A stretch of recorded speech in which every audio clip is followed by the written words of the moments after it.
No matter what the outcome of last week's hearing on Supreme Court nominee Brett Kavanaugh, the discussion has had a profound effect on many sexual assault survivors. Professor Christine Blasey Ford's account of being attacked decades ago has triggered memories in others and led to a huge increase in calls to crisis centers across the country. Here in San Diego, there's been a significant uptick in calls, not just since Ford's testimony, but in the weeks since her story became public. Joining me is Marielle Downs. She's Chief Operating Officer for the Center for Community Solutions. That's the region's only rape crisis center. Marielle, welcome to the program. Thank you for having us. Dr. Divya Kakaya is also here. She is a clinical psychologist in San Diego who works with survivors of sexual trauma. And welcome to the program. Thank you. Thank you. Marielle, the Center for Community Solutions is an affiliate of the Rape, Abuse, and Incest Network, or RAIN. That group reported about a 146% increase in calls to its national sex assault hotline during last week's hearing. What has the Center for Community Solutions experienced? So, being an affiliate for the hotline services, we can certainly support and agree that the uptick in calls is a direct reflection to what's going on in our larger society. Even beginning last year as compared to this year, we've seen a 15% increase overall. Now, why did the hearing prompt these calls? What are people saying? Well, certainly survivors, when they are in an environment where they feel supported and they feel a reduced sense of isolation, a reduced sense of shame, they're encountering folks who may say things that sound similar to their own experiences, may feel compelled, may feel that they're in an environment that would embrace them and support them. So certainly survivors feel comfortable to come forward in ways that perhaps they didn't feel before. And what kinds of help can you offer sexual assault victims, especially those who experienced the assault years ago? So survivors of sexual assault, as you just noted, experience things through all spans of life, and the kinds of services that we offer are pretty wide array spectrum. So we have immediate services for folks who have been very recently assaulted. We have a 24/7 accompaniment program for those who decide to call law enforcement, and we have staff and volunteers who are engaged immediately to be available within 30 minutes of an assault for accompaniment and advocacy during a forensic exam. Additionally, we have advocates who accompany folks who decide to move forward with criminal process. They accompany them during the detective interviews, throughout the hearings, etc.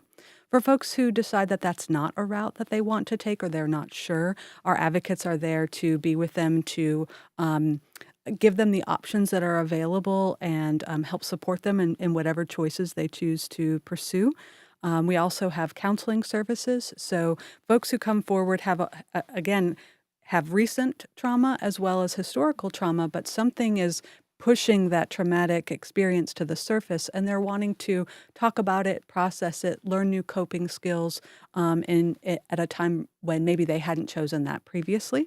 Dr. Divya Kakaya, what is it about hearing about high profile cases of sexual violence that makes some people feel that they can finally talk about this and look at this? I think a big piece that happens for a lot of survivors is that the psyche kind of takes over and the psyche decides to repress for a while. And I think that, as we talked about earlier, that when there is an energy of safety, and I think the Me Too movement was really powerful for sexual assault survivors in that they knew that the classic minimization and denial and not believing women, that there's a sea change that's occurring with that. And so I think that survivors tend to be along a spectrum of how activated they get when we have so much media coverage. Some survivors will go into an avoidance mode. Some may kind of come forward and they'll become more activated, like in terms of as an activist. And so I think that that's what's happening right now, which I feel very optimistic, as much as women are getting very triggered. And, I talk a lot about self-care. It's so important to do self-care in this time. But I think the activism piece is really huge. And I think as things happen with Anita Hill, we're going to have some really powerful seismic shifts for our community. Once old wounds, though, have been reopened, what kind of reaction could a survivor go through?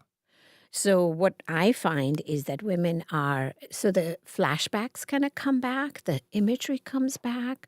A lot of women will start to struggle to have sex with their partners, very safe partners. So we encourage women to say to establish their boundaries with their partners and talk about that. Their sleep disturbances are huge right now.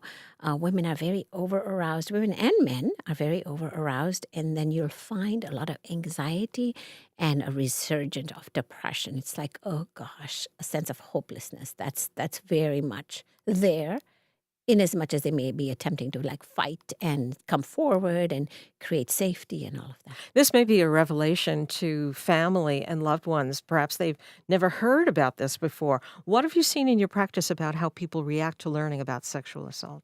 Family members go through a gamut of reactions, and I'm always working on with my survivors about, let's kind of think of this as this might be a tsunami that came into their life. They had no idea that you, a person that they love and adore so much, has gone through such a traumatic time.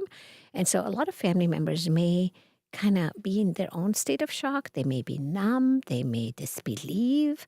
And then the best thing a family member can do is say, how can I be here for you?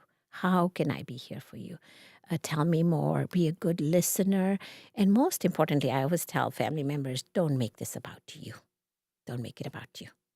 Make it about the survivor. Let her have a chance to talk.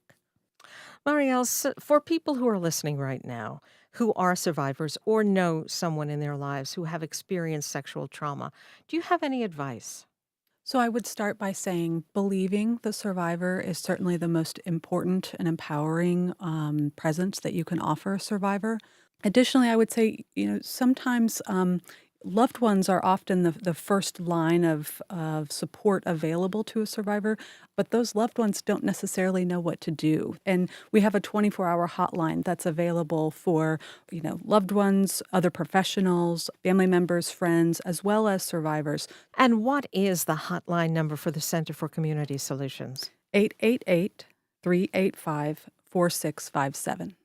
I've been speaking with Marielle Downs, Chief Operating Officer for the Center for Community Solutions, and Dr. Divya Kakaya, clinical psychologist in San Diego. Thank you both so much.